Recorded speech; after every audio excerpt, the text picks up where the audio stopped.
Hello, Adam. How are you? Hello. I'm exhausted. How are you? Not exhausted, but Okay. feeling refreshed by this new generation that is upon us. Nice. I was going to say that this is nearly 21 years ago today, but slap me silly and call me Simon. It's 31 years ago. Yeah. Nearly 31 years ago. Oh, Jesus. That's fucked up. It's too much, isn't it? There's no need for it. There's not at all. This is episode 85, Middle-Aged Outlaws podcast. Today, we commence our journey on a journey of nostalgia. Let's really relive the time that we thought was awesome and come to learn that sometimes nostalgia is better left alone in the past. But we shall see. We shall see. We're starting today with SummerSlam 1993. We thought that this sort of perfectly kicks off the new generation. I think we're our first pay-per-view post-Hogan, having left WWF after being defeated by Yokozuna at King of the Ring. So yeah, a good place to start, and we'll see where it takes us. We've got big plans. We'll see how they pan out after we've watched 4 episodes of Raw for the next episode. But yeah, SummerSlam 93 is held August 30th, 1993 at the Palace of Auburn Hills in Auburn Hills, Michigan. And yeah, how did you enjoy your experience? And can you remember watching this? Yeah, so I had this on VHS. Beautiful. And I remember watching it. I remember when I was a kid feeling the whole there's no Hogan thing kind of strange. Like, I was never even as a kid the biggest Hogan fan, but it seemed weird at the time that they were just keeping this going without him. That seemed very odd. I think I don't have many memories of the show. I remembered what happened at the main event, and thinking even then, that's a bit odd because they've built all this up, and then the way it all pans out. But yeah. What about you? Did you have that? Did you watch this young? I'm not sure. I'm not sure. I remember watching King of the Ring and like that being. I loved that King of the Ring. That was when Bret Hart won the 3 different wins and all that. Yeah, it was. Yeah. I loved that. But this, I can't remember. I feel like I can remember. Did Perfect and Michaels have a match at WrestleMania 9 as well? Was this a rematch? Maybe. I remember there had been a feud building at a point. Were they not like brawling in the street or something at one point? Somewhere. I'm not sure. Might not have been those two. That might have been someone else. But so no, I don't have a huge recollection of this show, but I enjoyed it. It's the same when we start on a new thing, though, isn't it? It's like something new, so it's kind of like not novel. Yeah, I'm not going to say that I enjoyed all of it. I certainly enjoyed parts of it. Well, Jimmy Del Rey. Well, the Gigolo Jimmy Del Rey. We're maybe categorizing that moment differently. Fair. Yeah. The Jimmy Del Rey scale. Yeah. Okay, so we kick off. We're in full Lex Express era. This one of the more bizarre things that. And there's been a lot of bizarre things went on in the world of wrestling. The Lex Express was just one of the weirdest things, wasn't it? Yeah, this was actually, I wouldn't say it was covered on a podcast I listened to recently, but there must have been something that Lex Luger did, like a sit-down thing, talking about it. And it seemed like it was with Conrad Thompson, because then on the next episode of the Bruce Pritchard show, Pritchard was having a go at Conrad for not challenging back on certain things that had been said. Oh, really? On it. Because I think basically Pritchard's annoyance was, Lex basically said Bruce Pritchard wasn't really involved in any of this. He's like, excuse me? Because obviously he's very self-important. He likes to take a lot of credit. But yeah, there were a few things came out of that I found interesting, because I think we've maybe all heard over time that Lex Luger was a bit of a dick. Apparently reformed character these days, but in his wrestling prime, bit of a dick. And I think he acknowledges that. And the thing that I found most fascinating that he said was that he knew from a bit out from this that he wasn't getting the title. But the way this all pans out makes me... I was almost sitting watching thinking, Vince has made a last-minute decision here. Yeah. This was on the same level as, remember when they built the first year Cody and Roman fought? And like the way that Cody had been presented from then, and then the way he was presented coming out of WrestleMania and all that, you were convinced that he was winning the title. That was this. Yeah. Because I was going to say, can you imagine if they did this now? But they did do this now. Yeah, they did. And, they paid it off a year later, but yeah, they did. And I don't, if you've got a long-term plan, I don't think it's as bad, because you can maybe think, do you know what? Some people might be thinking he hasn't quite earned it enough yet. Mm-hmm. We've got to put more obstacles in the way. But, I mean, I suppose we go to Mania and he gets one more shot, doesn't he? He gets a shot in Mania 10 in the first title defense. He does. But yeah, it's all about Bret by then. Whereas here it feels like it's all about Lex. Yeah, 100%. And it stinks of shiny new toy. Yeah. Vince's sort of shiny new toy way of booking and all that sort of stuff. I did wonder, just with the timeline, if he's like thought, right, like months ago, right, we're putting it on Lex. He's the new Hogan. He's the guy. We'll get him a bus. We'll do all this stuff. And then he's watched... Cody got a bus too. True. Then he's maybe watched Bret's performances at King of the Ring and thought, wait a minute, pal. And he has to win it from a heel, and we're building Lex up as a babyface right now. Scrap all of this. That's funny. It's just... I just always thought you says that Lex Luthor was known as a bit of a dick. I thought he was more sort of aloof and not really a typical babyface. Yeah. I mean, I don't think it would ever have come naturally to him to be going around town to town and, posing for photos with all the kids and smiling and all that. That's not him. Nah. And he doesn't even... I thought Narcissus gimmick fit him beautifully. Yeah. Like, that was a lot better. Definitely. Anyway, let's get into this show. We kick off with a beauty. Well, I mean, no, we're not talking Meltzer 7 stars here, but $1 Million Man Ted DiBiase versus Razor Ramon. What a beautiful way to re-enter back into this era of wrestling, eh? Pop for Razor Ramon.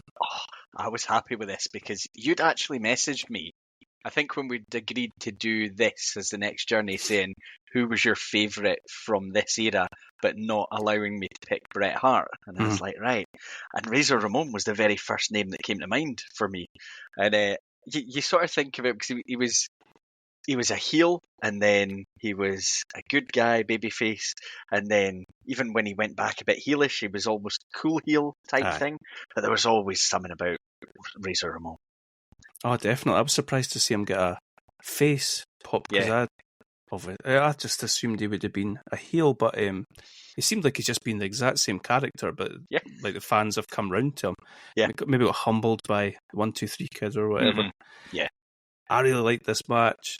From a really simple point of view, there were some moves that DiBiase's doing, like he was like raking Razor's face down the ropes.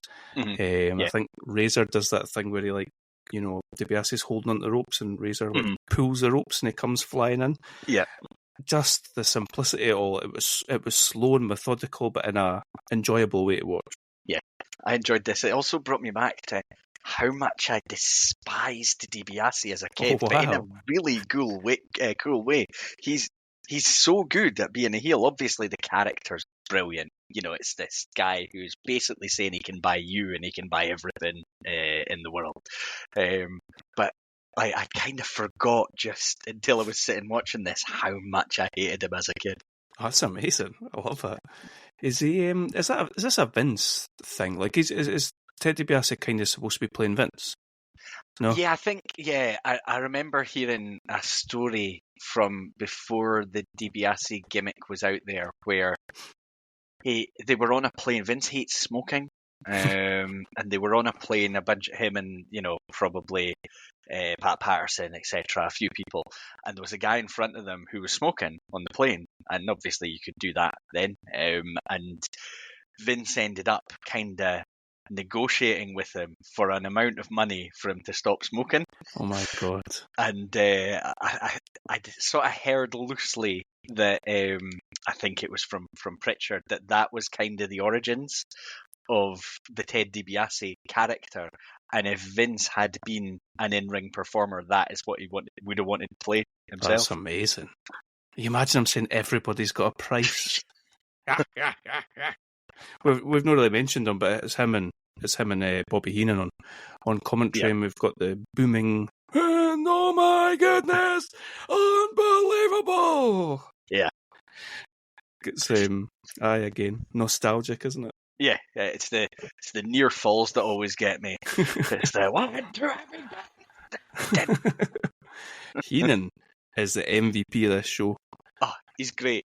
He's absolutely brilliant. Some of his one-liners are amazing. He's just constantly coming up with these. He definitely says at a point in this match that Heenan offered Ramon a job.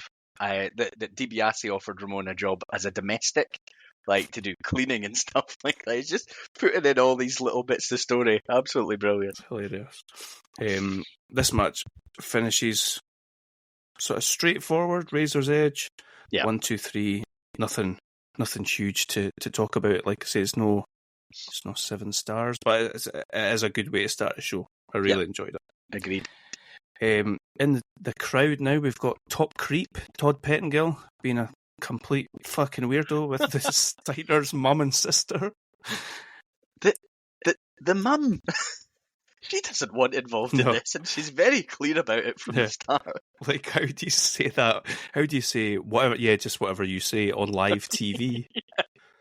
So, I mean, to be fair, he's asked her. The first thing he says is, "Where's Papa?" It doesn't even say where's Dad. Where's Papa? And she says he's on the couch, not feeling well.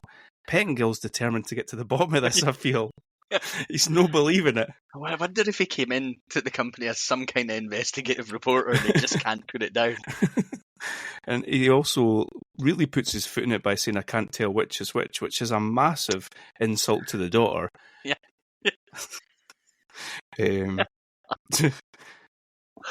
What does he say? It must have been weird growing up with the Steiners. They're Frankensteiner and people on your best tables or stuff. Yeah, and then I think talking to the sister about any guy that she brought home or something like that, and he was like, I guess they would never be good enough, and she was like, I think laughing and saying something, any guy was scared to come back to the house, stuff like that. She refers to them as Scott and Rob, I think. Yeah. As well. Yeah. Come on, Steiners, kayfabe it a wee bit, for goodness sake. Okay, we get interrupted by James E. Cornette. He's in the ring. He's introducing his tag team from Smoky Mountain Wrestling, the Heavenly Bodies. Dr. Tom Pritchard and the Gigolo, Jimmy Del Rey. He says they're better late at night than Letterman. That's a great line. That is strong. He's so happy, Cornette. Yeah. He's totally living in his own world. Brilliant. I think I forget at times how much of the WWE programming he was involved in from this. Because we've just seen him basically with Yokozuna for a lot of that run. And I think I always sort of mistakenly think of him as having been a WCW guy, but he's involved in WWE a lot. Yeah. At this point in time, he was running Smoky Mountain, and they felt that they were light on tag teams, so I think Bruce spoke to Cornette, asked him if they'd be willing to bring some boys in. They wanted the Heavenly Bodies, obviously. Tom Pritchard is Bruce Pritchard's brother. Yep. And when they'd got there, they'd said, "How do you fancy being spokesperson for Yokozuna as well?" So that's how that worked out. And I think as part of this deal, they'd say, "Look, we put Smoky Mountain over on the TV and all that sort of stuff." So he's wearing a neck brace. I think something happened on Smoky Mountain TV, which they refer to as well. Somebody dropped him on his head or whatever. There was something very funny that you messaged about the Heavenly Bodies earlier. Yep. And this isn't the only situation where we've had a Cornette team that have a name, like I could try to remember what the other one you mentioned was. It's no sexy Stan Lane, but it's something like that. Yeah. Gigolo Jimmy Del Rey, handsome, whatever.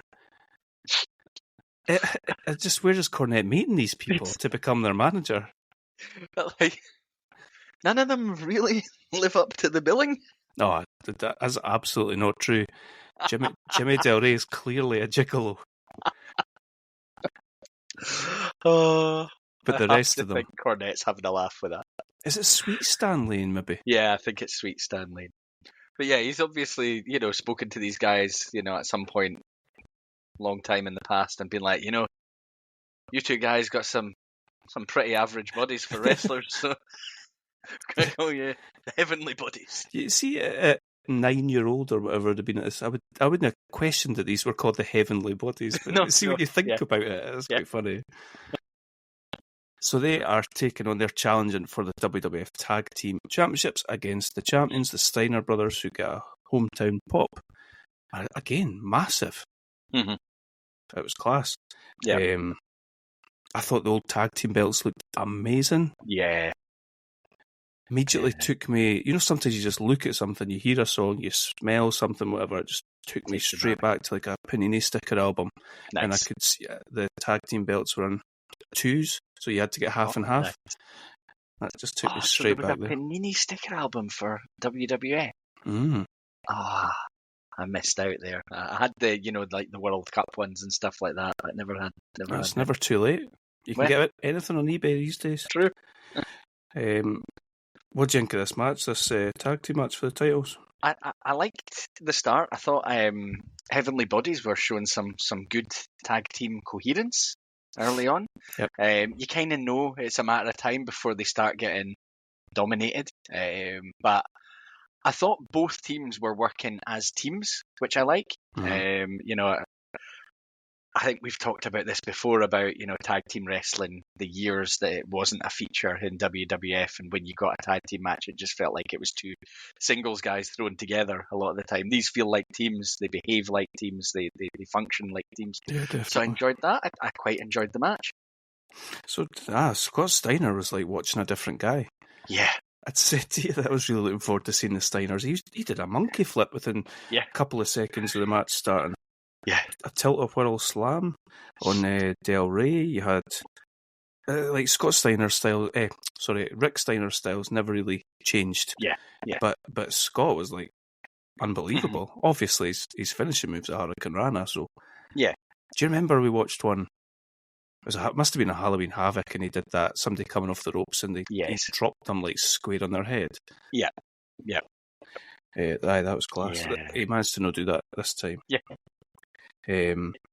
Heenan's all over Cornette in this match. He's like fawning over him. He absolutely loves him. It's like, I don't know, it's like looking in the mirror and complimenting yourself. Yeah. He's got some lines in this as well. I'm sure he at one point says the Heavenly Bodies are ahead 1,112 points to 9 or something like that. On the brain scale or something like that. He says, well, they are on my point scale because Vince just questions him. What do you mean by that or whatever? Cornette hits, I think it's Scott Steiner with a tennis racket on the outside, and Rick goes absolutely ballistic. Does he? Great, yeah. Amazing. Jimmy Del Rey keeps doing some sort of, how would you describe it? It's like a pot-bellied pig dancing seductively. Then he's pulling out like these crazy somersault moves. Mm-hmm. He's doing super kicks. I've got my notes. No wonder he's a gigolo. He must make a good living.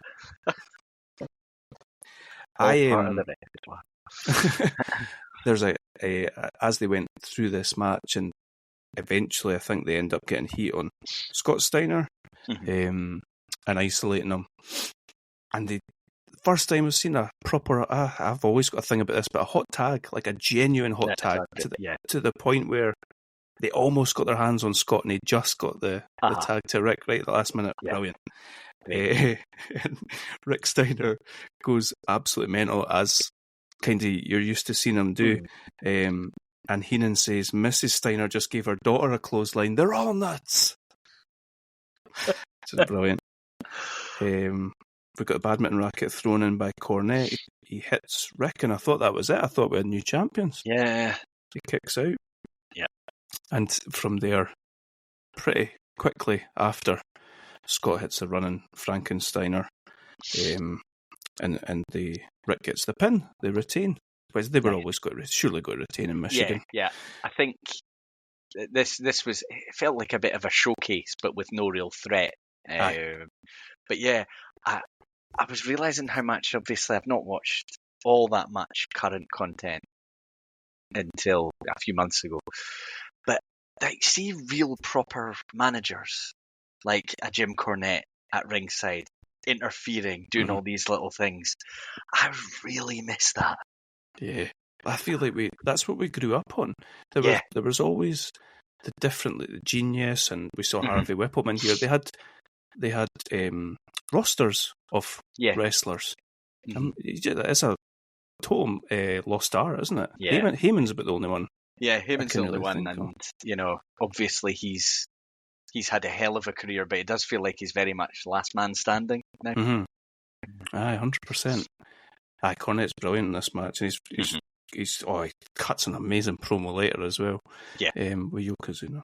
Talking of promos, we're backstage with Joe Fowler. Who is this guy? I think my favourite bit about all the whole Joe Fowler thing is that he thanks Vince for employing him. He does. Yeah. Thanks for bringing me on board, Vince. If he was like, I think Vince said something at the start of his intro, like he maybe like a local sportscaster or something like that. But I found him really annoying. Did you? Yeah. He was like a little annoyance, especially when I think he's probably replaced Mean Gene Okerlund as well. Yeah. He is with the Intercontinental Champion Shawn Michaels and his bodyguard Diesel. Is that the next match? What do you think of Michaels here generally? Right. I didn't enjoy the promo work. I thought it was really boring and kind of nothing. It didn't work for me. I get the package they're going with him with Diesel, and Diesel is going to bail him out of all these situations that he's going to get himself into. I understand that. I just wasn't very impressed. Like, I thought, when I heard Shawn Michaels versus Mr. Perfect, I think you build an expectation in your mind. Perk up a wee bit, aye. Yeah, and it was probably the match when you were just reading the card that I was thinking, oh yes, didn't deliver for me. Just didn't work. Chemistry wasn't, I don't know, just didn't work. I think, well, go back to the promo, I agree with the promo, and we had issues with Michaels' promos in 1998 as well. It was very monotone and dragging on for ages and ages, and there's a bit of that here as well. It's just, it's funny because if I think back to what I think Michaels like, I think like so charismatic, but I just didn't, obviously in the way he behaves, but certainly not in the promos. Diesel said something weird, I'm just here to keep the chicks off. Yeah. Off the Heartbreak Kid. I thought it was weird. I thought his voice sounded really funny. Yeah, like he was putting on a voice that didn't quite fit or work. I don't know. Yeah, you're probably just used to like the drowsy Big Kev these days. Yeah. Anyway, we got Perfect v Michaels for the Intercontinental Championship, which, like you say, jumps off the page, and coming off a Perfect v Bret Hart at the previous pay-per-view, the King of the Ring, which was amazing. I think we both remember falling over it a bit. This felt like sort of really uninspired, and I got the impression that Michaels was just no in this at all. I've actually got in my notes that it looks like the chemistry is like a step off as well. When they come together for moves, it's just not quite lining up, right? And again, with the two talents you've got in there, you just wouldn't expect that to happen. The very first thing they do, they both start running the ropes and they collide in the middle of the ring, and you just wonder if they just got off to a really bad start and then couldn't quite recover it. It was I mean, we've both seen both of them have brilliant matches, so I think it's just surprising. But I do wonder with what you're saying where Michaels was at this point in time mentally, all that. I thought even his body, I thought he looked, a tubby would be... a bit bigger, because I think, where are we in terms of WrestleMania? So the next WrestleMania would be 10, where he has the ladder match. So he must have went away for a I bit. think he's quite cut down from here to there, and he is in the build-up to that suspended for a drug violation. I was That's why he ended up with 2 titles, and it was a real suspension. So he's maybe going through some stuff here. Interesting. We do eventually get Michaels working on the back, which is kind of like the blueprint for a Mr. Perfect match. Just go his back. Yeah. I've got my notes here. Did everyone know that he had a fucked back? Because that's pretty harsh. Yeah. Talking of hurt backs, the way that Nash was standing still at the side of the ring was giving me a sore back, because I can't stand longer than 5 minutes without needing to hop about. Or he's just stood there stoic, no moving. It would make me uncomfortable. Like you say, it's no very good match. Probably the biggest thing that they wanted to get over was the finish. And I guess at this point in time, Diesel's probably getting involved in pretty much everything. Yeah, I think so. Yeah. There was a little bit that I enjoyed, which is where Perfect kind of went into a little bit of his routine. There was like a drop kick, a back drop, and then he hits a perfect flex. He does a running drop kick off the ropes. It's amazing. Yeah. And then I think that's where Diesel gets involved it's when the bridge is on for the perfect plex, Diesel pulls Perfect's leg out from under him. Perfect assaults him outside the ring, but ultimately Diesel manages to run Perfect into the ring post, and Shawn Michaels retains by count out. Yeah. So we've not the tag team belts change hands, we've not the Intercontinental Championship change hands, so you're kind of thinking the Lex Express is going to be covered in gold, eh? Sure. Perfect chases both men down. Does he catch up with them? Did they get a hold of him or no?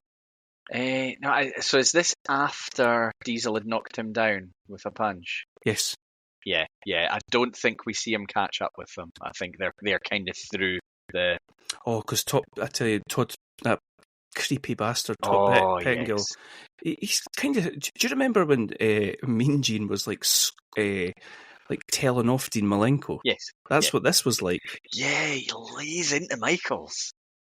Michaels just takes it as well. You think he did? Yeah, doesn't seem bothered. Doesn't really seem interested in anything that's been going on through the night. No, that's true.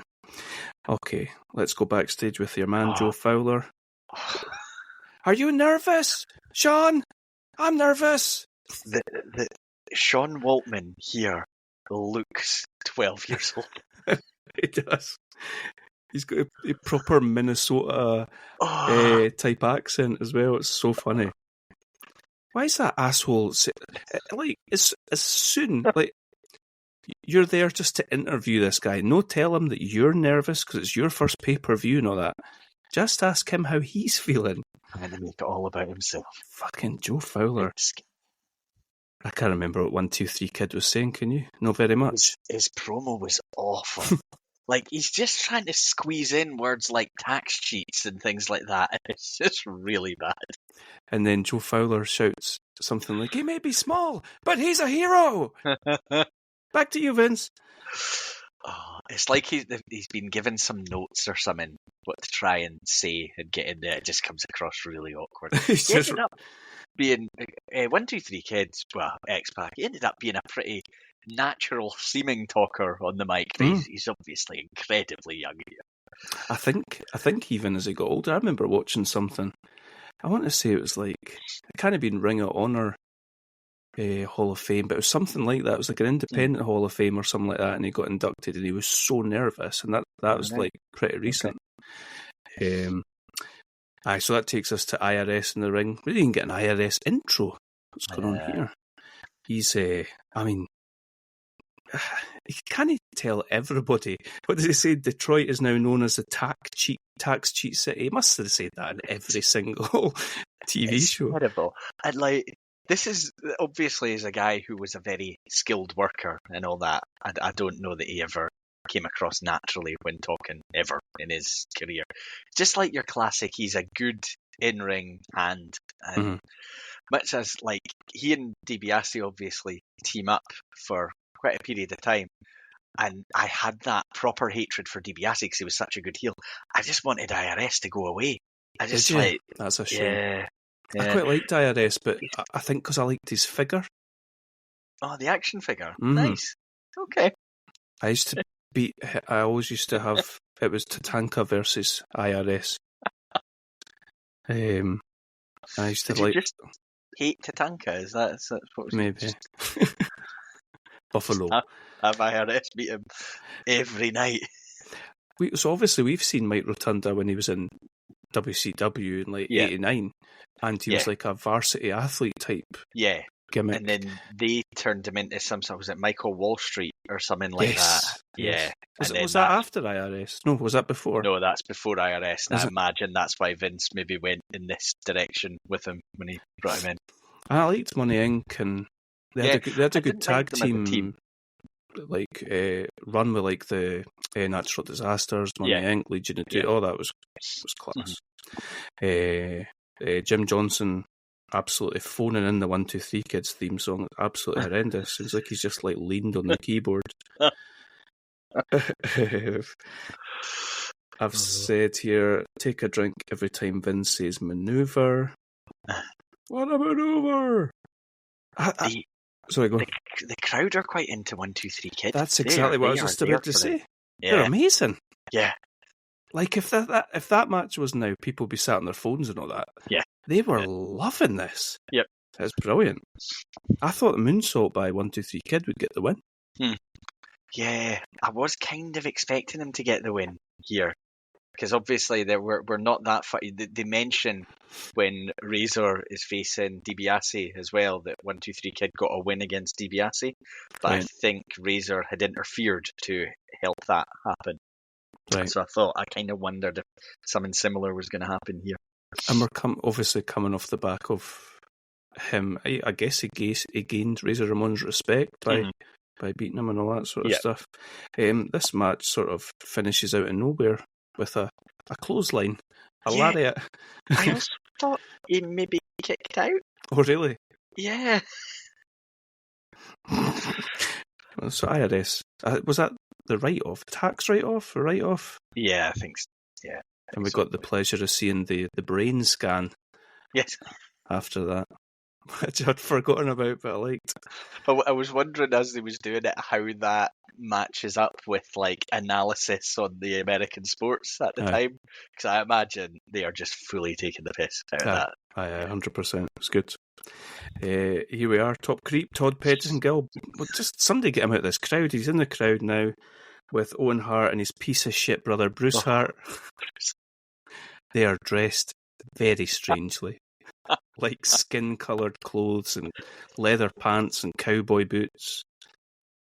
Really weird. You'll have heard, like everyone's heard the story about, obviously they're going to go into the Owen and Bret story, which we'll cover in far more detail as we get to those shows. But was this the first, like, sighting or awareness, really, of who Bruce was? And are they just recently making him a thing? Because I know he's going to be in the team when we get to Survivor Series. And I remember hearing that Bruce actually pitched the storyline that they go with, but for himself. And Bret was like, well, yeah, it's a good story, but it's not. It's not you. Why are you involved? Why would it be you? It doesn't make any sense. I'm not sure, because they refer to Stu and Helen Hart on commentary. I'd guess that they oh, sorry, you were asking about Bruce. Yeah. I don't know. I'm not sure. It felt a bit strange to me that it was him there with it. You'd totally accept it if it was a Neidhart or a Bulldog or someone like that. You'd just be like, yeah, that's. But obviously, maybe they already know that they're bringing Bruce in for Survivor Series to be part of the team. So just doing a little. Was he with Diana at SummerSlam, or was it just her in her cowboy jacket and her gloves? Now that you've said it, I think he was there. I think they show him like somewhere in the crowd. Yeah, but try to get his face on. He's an asshole. Hate Bruce Hart. You absolutely believe him pitching that story, that plan, because he's all about trying to get himself over. So this is supposed to be Bret Hart versus Jerry Lawler. This is a grudge match. Lawler had attacked Bret during his crowning after King of the Ring 1993.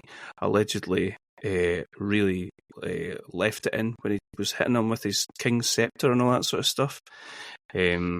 So, yeah, we're waiting to get Bret Hart versus Jerry Lawler. You look at that I think you and I have spoke about this before. You look at that and you think, why is Bret wrestling Jerry a lot like? Yeah, we only knew him as like an announcer that had been brought in. We didn't know Memphis who he Legend was, and or anything like that. And it annoyed me that he was positioned at a level where he could be realistically facing Bret Hart. Because when I was a kid, I wouldn't say for the early stages of seeing Bret Hart, I was like, that's the world champion, that's the guy. But I always remember thinking, this guy's good. he's amazing. This guy, good wrestler, good character, all that. And then I'm looking, thinking, why are they wasting his time with this Jerry Lawler stuff? He's just an absolute heat machine, Jerry Lawler. Yeah, he is. Yeah, I'd love I appreciate the fact they did this a lot more now than I did at the time when I was watching it. 100%. Yeah, 100%. I would love to see some, and I'm sure there's stuff available.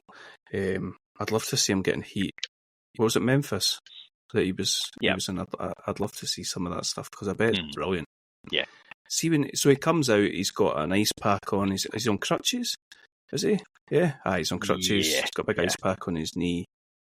And you see when he's saying, "I hate you, Bret Hart. Yeah. I hate your family." Like he does.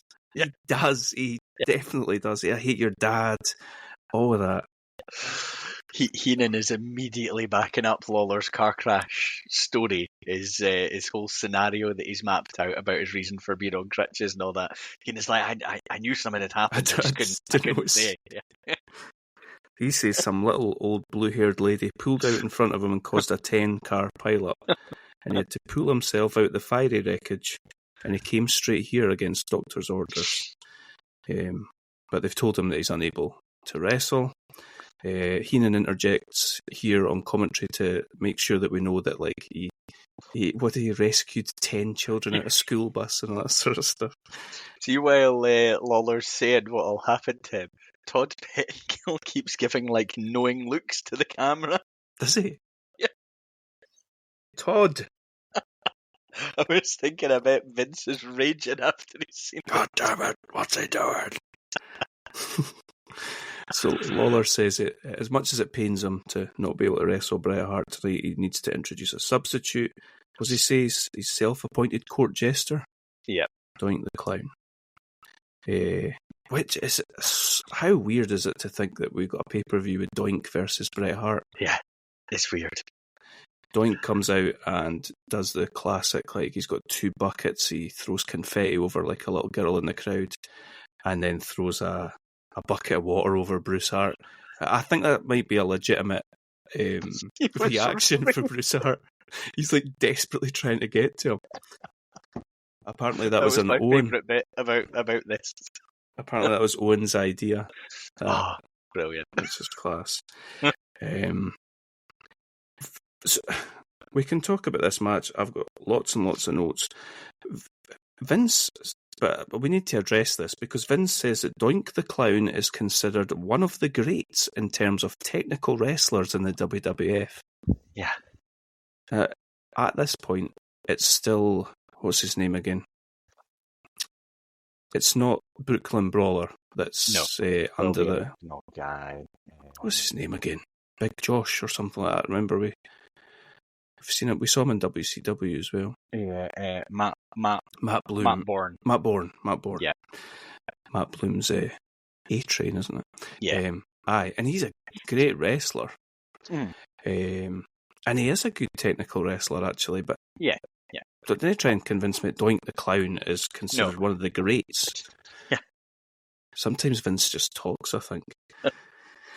What did you think of initially Bret versus Doink? So I got a little bit too personally invested because I was really wanting Bret to destroy him. So I've gone too full in on Team Bret here. Yeah. I've taken it all a bit too seriously, I think. I thought, some of the moments in the match were fine. Obviously, the way you're having to play this as a story is almost basically every time Bret is on the offense and doing the offensive maneuvers at Doink, he's kind of looking at Lawler because that's part of the story that you're telling.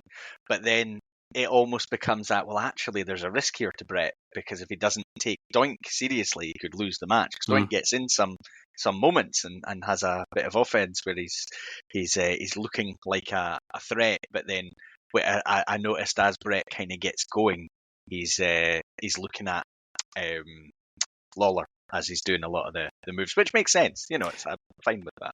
And he is wrestling quite aggressively. Yeah. Bret Hart. Yeah.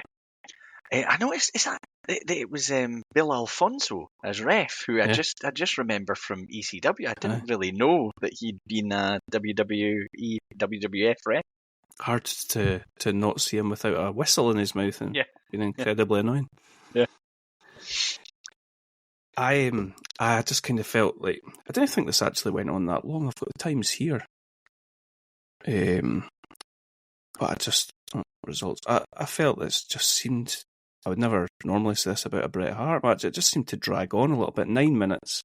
I think when you add in this sort of convoluted entrance situation as well, it felt like the whole everything about this took quite a while. Aye, that's a fair point. Aye. Eventually, Bret gets a sharpshooter on Doink the Clown, and as he's got it cinched in, Lawler comes in, fucking smashes him with a crutch across the face. Yeah. Full on hatred. At this point, Bruce tries to get in the ring, but Tim White is able to keep him back. Yeah. Yeah, see, like nowadays when something's happening, you do feel like there's security and things like that try to get involved. In these days, it just seems to be like 3 or 4 little refs that run down and they're able to control everything. It seems a bit strange. So did they make it a disqualification win for Bret? Yeah, they had Bret beating Doink by DQ, and then Lawler is walking back with Doink.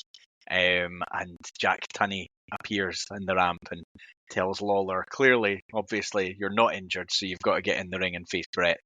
Fair play, for Jack Tunney. And Tunney says that Lawler will be banned from WWF if he doesn't go and face Bret. But I was going to get quite controversial there. I don't think I'll bother. I'm going to say it. They didn't ban him for life after being accused of raping like a 15-year-old girl or something like that, but they would ban him for fighting this match. But Jack Tunney can only do what he can do. That's true. His hands are tied with some of these things. Yeah. Because I'm sure once we get to Survivor Series we'll know, but I'm sure at Survivor Series it was supposed to be Bret and his family versus like Jerry Lawler and his Knights or something like that. Yeah, that was the plan. And it ends up being Michaels, I think. Yeah. Anyway, so Lawler's forced to come back to the ring and eventually fight Bret. They keep using the crutch in this match. The referee is... Was it Alfonso still at that point? So, yeah. He's fine. He's used to a bit of hardcore action. I've just said that in my notes here, I'd quite like to see Bruce get nailed with the crutch.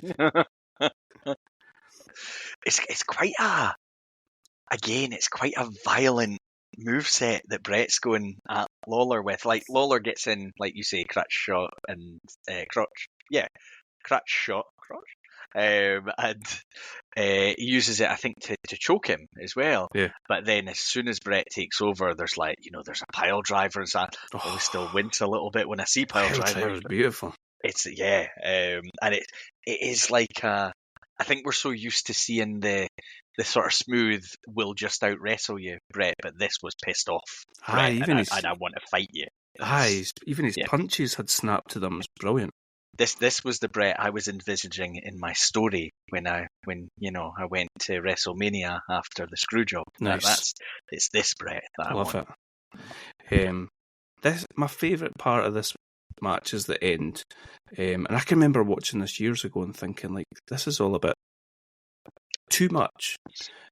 But now watching it again, so Bret gets a sharpshooter on and Lawler taps out, and Bret just doesn't let go. Yep.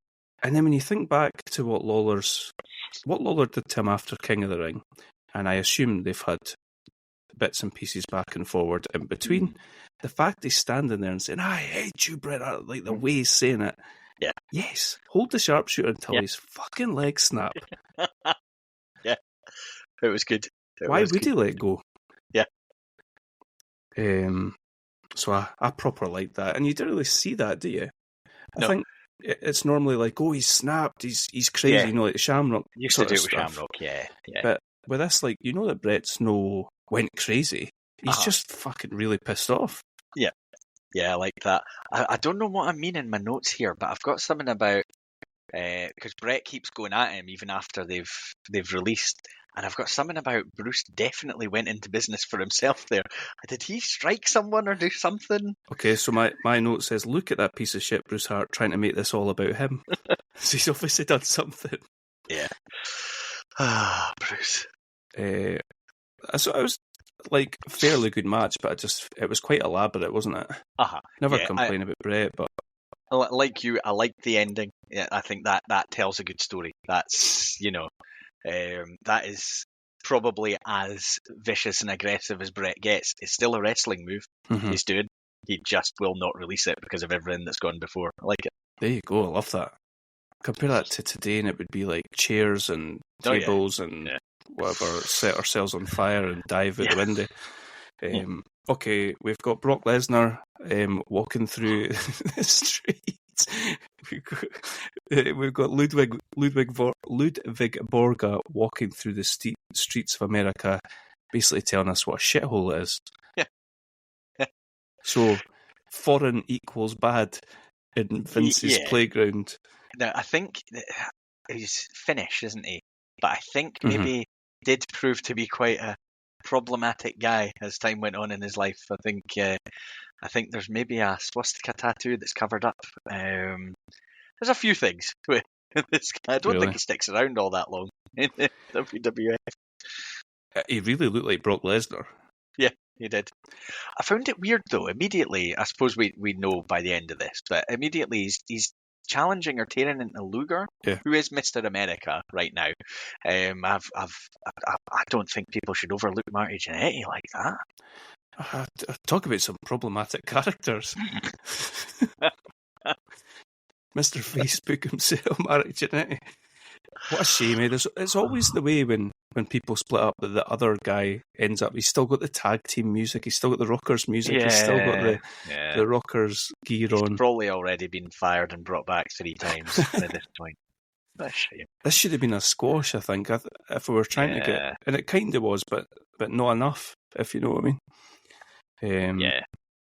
I think, does Borga uses a torture rack? I think he was an MMA fighter, wasn't he? Oh, was he? Prior to this, aye. He went into politics, he became an alcoholic and eventually shot himself. Story.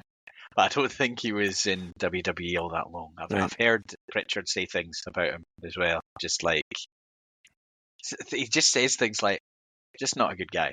And I'm like, right, okay, we'll leave it at that. Fair enough. He looked dominating, he looked dominant. Why do you have to give these people the national anthem of their country? Like, not every American comes out to Land of the Brave or whatever it's called. Okay, well, things don't get much better because our next match is a Rest in Peace match between The Undertaker and Giant Gonzalez with his manager Harvey Whippleman. A Rest in Peace match, Adam? Yeah. You have to kill the man? Well, I was thinking that. Not so much, as it turns out. Just no DQ, no count out. Bloodline rules, and whatever else that's been called over the years. Any main event in the Attitude Era. I've never looked this up, but I noticed Vince. So it cuts to Vince and Heenan for a bit, just as they're doing the build for this, and he's basically, as he does, inviting us to watch Survivor Series on pay-per-view. And I've not looked this up to check it, but he says something that made me assume that WCW were also going to be running the show, because I can't remember the exact wording, but it was like the only Thanksgiving night tradition and stuff like that. Yeah, Starrcade was around about that time, was it not? Yeah. Aye, that was not subtle.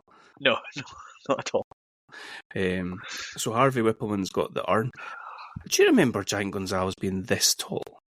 No, I was actually like, because we know Undertaker's a big guy, you know, 6'10" or something like that. Yeah, He is a big guy. So he was towering over him. He really was. I looked up to see. I think it said he was 8 foot. Oh. I tell you, he can't have been 8 foot. I mean, based on this, he looked absolutely massive. Yeah, I definitely did. Like, this was the same guy that we saw in like the Halloween Havoc match, isn't it? El Gigante or whatever. Yes, it was. El Gigante. Yeah. Aye, he wasn't the greatest wrestler all time. No, And those clothes they got him to wear. that's awful. It just makes him look terrible. I remember at WrestleMania 9 when he's coming out, and there's something about not a stadium show, but an outdoor show when it's bright. I remember thinking like Undertaker coming out when it's bright as well. It just doesn't look like, but him coming out in like his jammies and like it just looks so bad. Yeah. Do you remember him? Did he debut at like the Royal Rumble? Did he just like appear out of nowhere at the Royal Rumble, go after Undertaker? Maybe. I've got like that memory in my head. See, now that you've said that, yeah, that sounds right. I feel like I can remember as a kid going like, what on earth is... How is there a man that big? Yeah, it's a valid question. This match is kind of stinking. Undertaker Terrible. kind of do much with it, really. No. Like, have you ever heard the stories about Undertaker? Basically, like the creative team, you know, as it was, which I think just Vince, Pat, and then Bruce. They just, it felt like they could never find anything really good for him to do.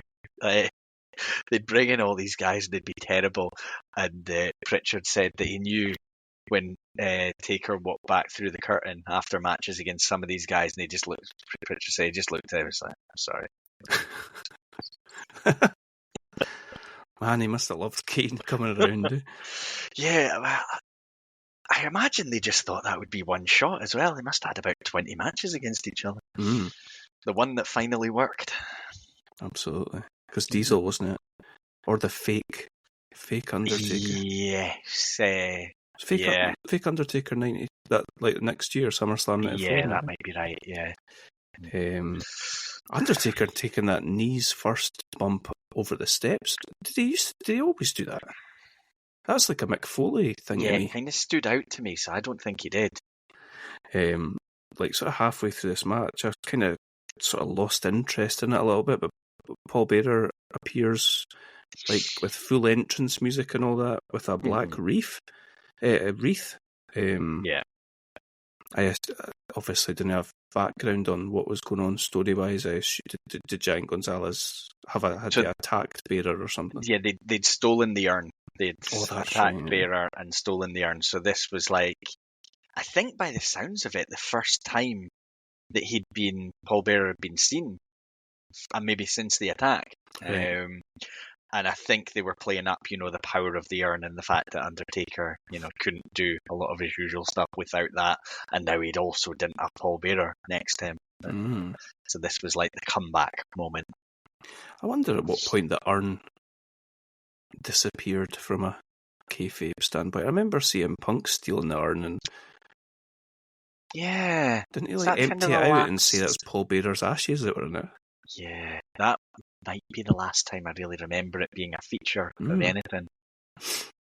This isn't a good match at all. I don't even have how he won, do you? You can't have tombstones him.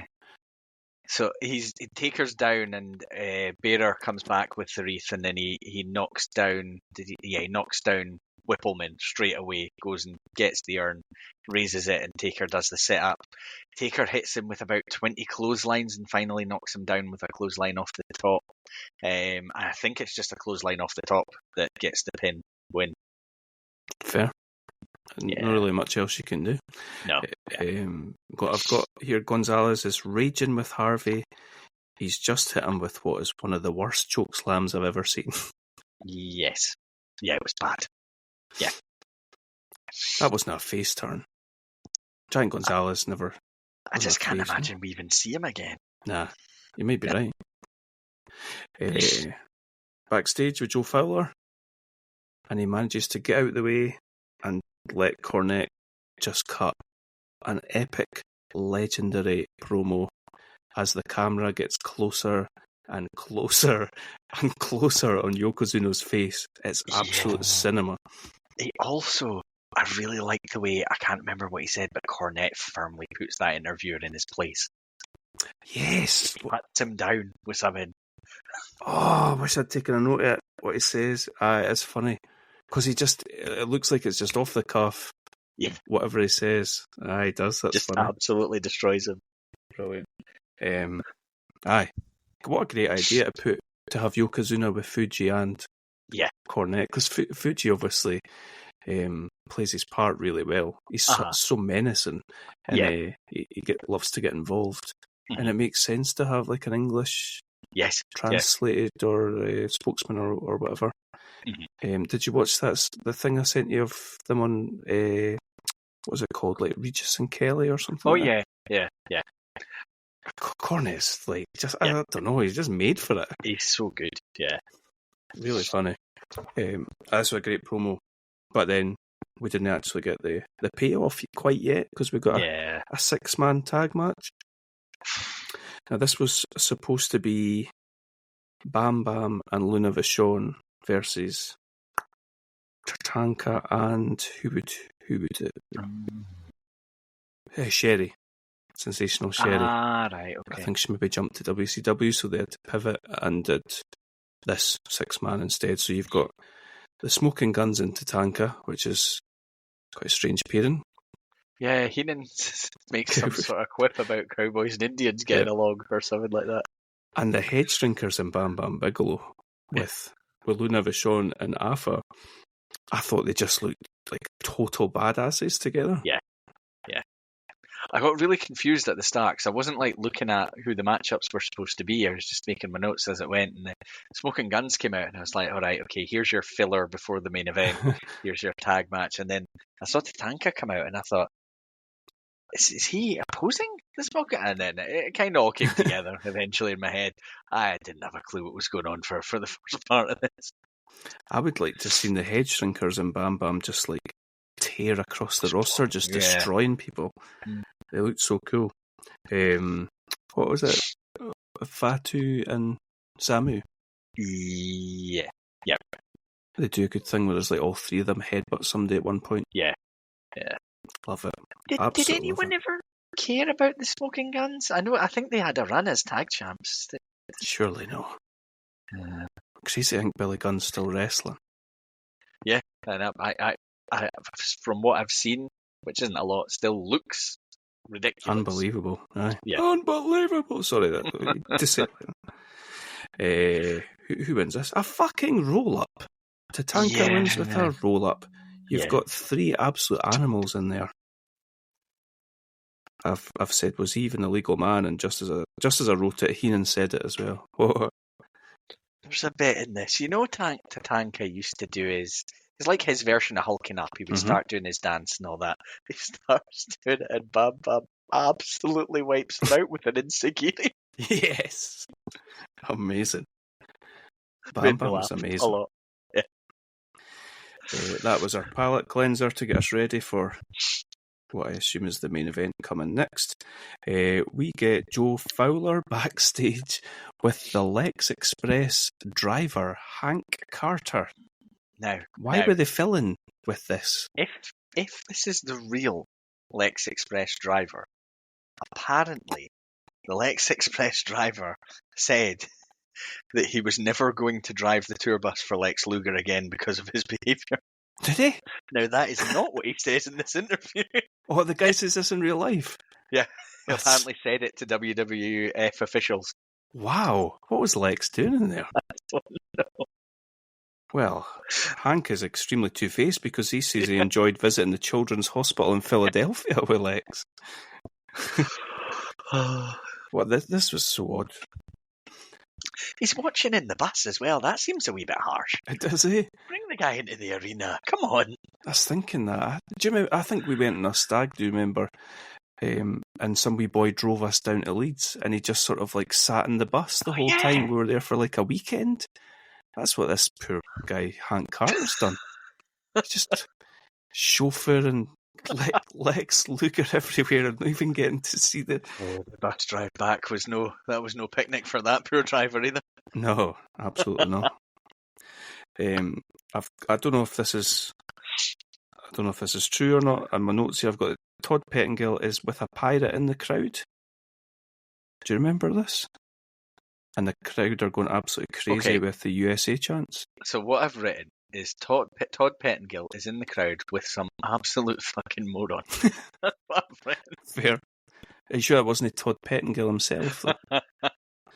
At this point, we get Howard Finkel getting his sassy voice on, and he asks the crowd to rise for the Japanese national anthem.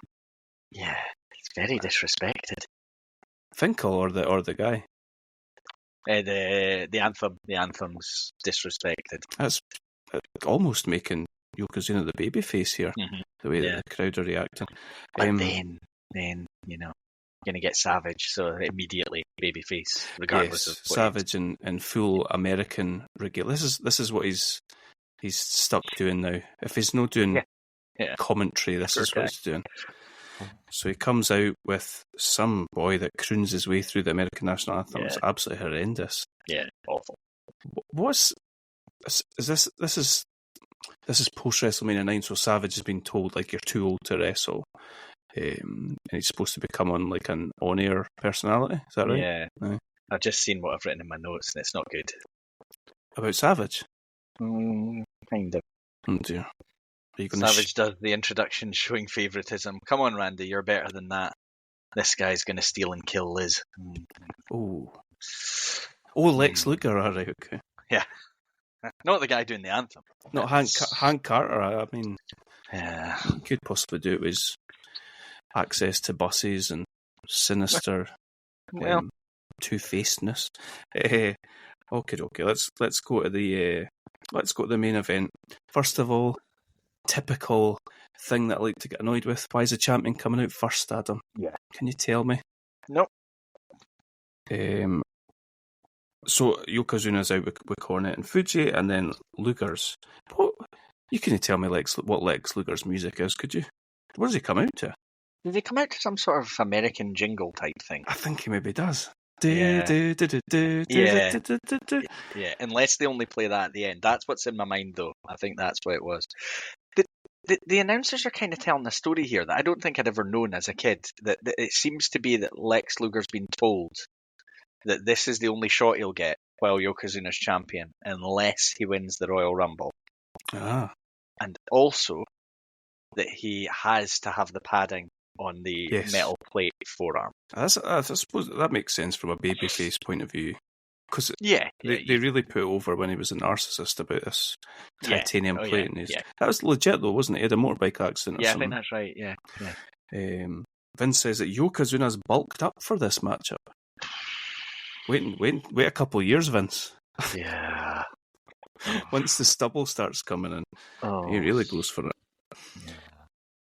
I liked Fuji's behaviour in this match. He kept sneaking up behind Luger every now and again. He was constantly up to something. Mm-hmm. Yeah. It was good. I think that Yokozuna might have a top 3 leg drop. Yeah, I think that's valid. Yokozuna was a good worker. Obviously the moves he does, the offensive moves he does, look devastating because he's massive. The size of him, everything is going to look devastating.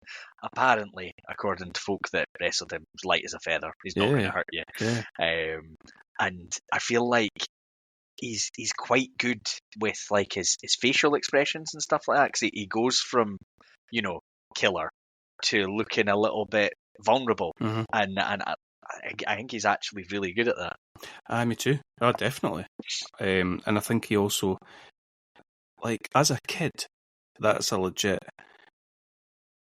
sumo wrestling champion to me. Mm-hmm. I would never have thought that he was, Polynesian or something like that. Yeah. Obviously, to me, he was Japanese and he didn't know what anybody else was saying. When you're looking at it now, you think, how do you keep a straight face when Cornette's going on like that? Yeah. Do you know what I mean? True.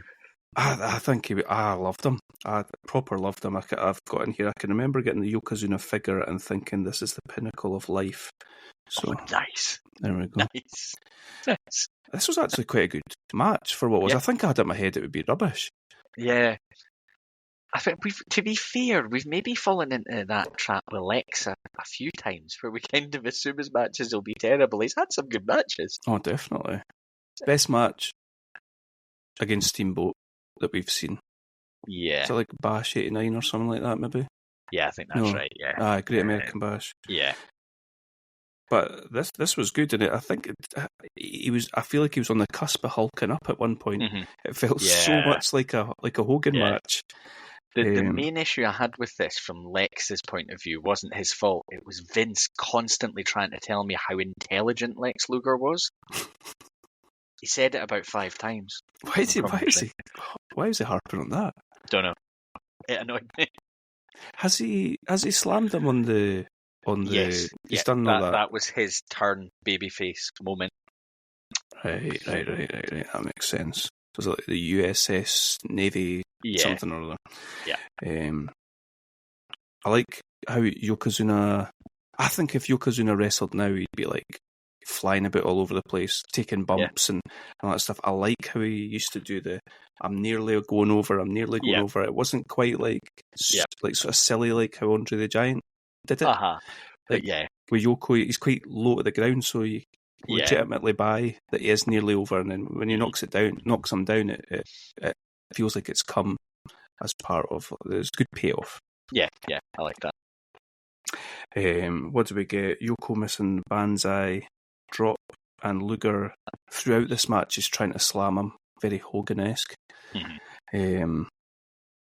But does he? He does eventually slam him, doesn't he? He does. It comes later on in the match. I think he definitely had the early attempt where he sort of played it like his back went a wee bit, and then does he actually lift him and fall on him? Falls backwards. Yeah. So I think it's the third time lucky. Aye, that's the finish. He slams him, and he goes for the forearm smash, and he does actually forearm him out the ring. I think that's the finish. I think at that point Cornette tries to get involved. Luger hits him as well, and the ref calls the match. It's a count-out win for Luger, which is a total anticlimax. But fair play to them for pulling off. The weird thing is, though, why would all the faces come out and like celebrate with them like they did at WrestleMania 10? It was another one of those things that made me think, well, the plan must have been that he was going to win the belt. And it's almost like, we forgot to cancel all the baby faces coming in the ring. Class. Oh, it's so weird. Yeah. And I was kind of thinking to myself, does Luger not realise that he can't win on a count out? Because he was kind of acting like this is it. And he didn't. After knocking him out of the ring, obviously it would have been an impossible task if he's knocked out, which is what he was selling, to actually bring him back in if that's dead weight. But there was no concern about any of it from Luger's point of view. He was just stood in the ring, then happy with the count out win. It came across weird to me. It did. Also, if Savage is there to support Luger, and he knows that Yokozuna's got 2 men at the sidelines, both who traditionally get involved in matches, why would he not stuck about and stick around? Yeah. Doesn't have a manager's license. That's what it is. Great point. Great point. So that was that. Count out win for Luger. He gets raised in the ring like Bret at WrestleMania 10. Red, white, and blue balloons coming down from the ceiling. All of it. All of it. All for what? All for you're never getting another title shot unless you win the Rumble. Oh, wait, well, maybe you'll kind of half win the Rumble. Do you want some Wrestling Observer ratings? You've forgotten about the crucial bit right at the end. What have I forgotten? Love fest in the locker room, but Ludwig Borga comes in. Oh no, I never watched this. Did I maybe put it off too early? Oh yeah. So it goes from he's on the shoulders in the ring, and then I think they cut to a little highlight package or something like that of what's happened. I don't know why I even kept it on, because that would usually be the end. But right at the end, they're in the locker room and the champagne's flowing and everything. But then Oh my Ludwig God. Borga comes in and he challenges Luger. So that's obviously what Luger's going to be a kind of way doing while we go towards the Survivor Series and Rumble and stuff like that. So yeah, just it's like 30 seconds right at the end. Right. Borga, what a hater, eh? Like, let the guy have his night. Yeah. He's just won the title by count out. Ludwig. Not so much. Not really. Not really.